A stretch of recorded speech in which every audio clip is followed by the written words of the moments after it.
Welcome to mega 9 TV. గత కొన్ని వారాలుగా ఆకాశమే హద్దుగా చెలరేగి సామాన్యుడికి చుక్కలు చూపించిన బంగారం వెండి ధరలు ఇప్పుడు వరుసగా నేల చూపులు చూస్తున్నాయి. జూలై 25న ప్రారంభమైన ఈ ధరల పతన పరంపర ఏమాత్రం బ్రేకులు లేకుండా ఈ రోజు కూడా కంటిన్యూ అవుతోంది. కమోడిటీ మార్కెట్లో ఇన్వెస్టర్లు చేపడుతున్న ఊహించని సెల్లింగ్ ప్రెజర్ వల్ల ధరలు ధనాధన్ కిందికి పడిపోతున్నాయి. రానున్న పెళ్లిళ్ల సీజన్లో ఆభరణాలు కొనడం మన వల్ల అవుతుందో లేదో అని దిగులు పడుతున్న సగటు కుటుంబాలకు ఈ వరుస తగ్గులు నిజంగానే ఒక గొప్ప దివ్యౌషధంలా మారింది. మరి ఈ రోజు హైదరాబాద్, విజయవాడ, విశాఖపట్నం సహా ముంబై, ఢిల్లీ, చెన్నై నగరాల్లో తులం బంగారం ధర ఎంతకు చేరింది? కిలో వెండి ధర ఎంతకు తగ్గింది?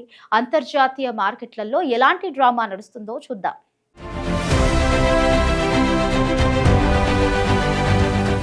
తెలుగు రాష్ట్రాల్లోని ప్రధాన నగరాల్లో పసిడి వెలుగులు కొత్త రంగులను సంతరించుకుంటున్నాయి. ఈ రోజు భాగ్యనగరంలో 22 క్యారెట్ల 10 గ్రాముల ఆభరణాల బంగారం ధరతో పాటు 24 క్యారెట్ల మేలిమి బంగారం రేటు వరుసగా మూడో రోజు కూడా క్షీణతను నమోదు చేశాయి.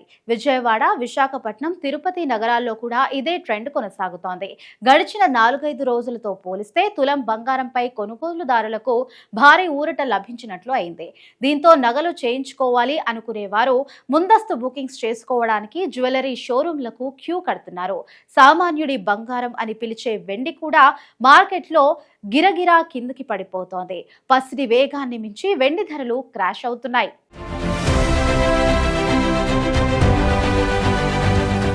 విజయవాడలో 24 క్యారెట్ల 10 గ్రాముల బంగారం ధర 1,44,920 రూపాయలు ఉండగా, అదే 22 క్యారెట్ల 10 గ్రాముల ధర 1,32,840 రూపాయల వద్ద కొనసాగుతోంది.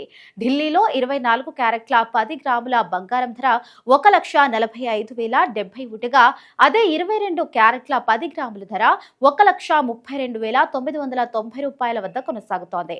ముంబైలో 24 క్యారెట్ల 10 గ్రాముల బంగారం ధర 1,44,920 ఉండగా, అదే 22 క్యారెట్ల 10 గ్రాముల ధర 1,32,890 వద్ద కొనసాగుతోంది.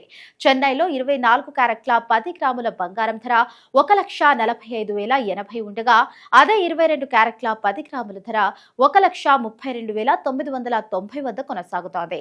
బెంగళూరులో, కోల్కతాలో ఇవే ధరలు కొనసాగుతున్నాయి. ఇక వెండి విషయానికి వస్తే దేశీయంగా కిలో వెండి ధర 2,39,900 వద్ద ట్రేడ్ అవుతోంది.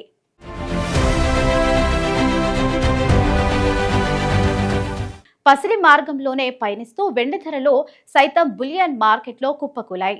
అంతర్జాతీయ కమోడిటీ మార్కెట్లలో ప్లాటినం, సిల్వర్ ఆధారిత పారిశ్రామిక ఆర్డర్లు కాస్త మందగించడమే కాకుండా యుఎస్ ఫెడరల్ రిజర్వ్ తీసుకుంటున్న వ్యూహాత్మక నిర్ణయాల వల్ల డాలర్ ఇండెక్స్ పుంజుకుంటోంది. డాలర్ బలోపేతం కావడంతో అంతర్జాతీయ ఇన్వెస్టర్లు బంగారంలో ఉన్న తమ పెట్టుబడులను వెనక్కి తీసుకుంటూ ప్రాఫిట్ బుకింగ్ కు తెరలేపారు.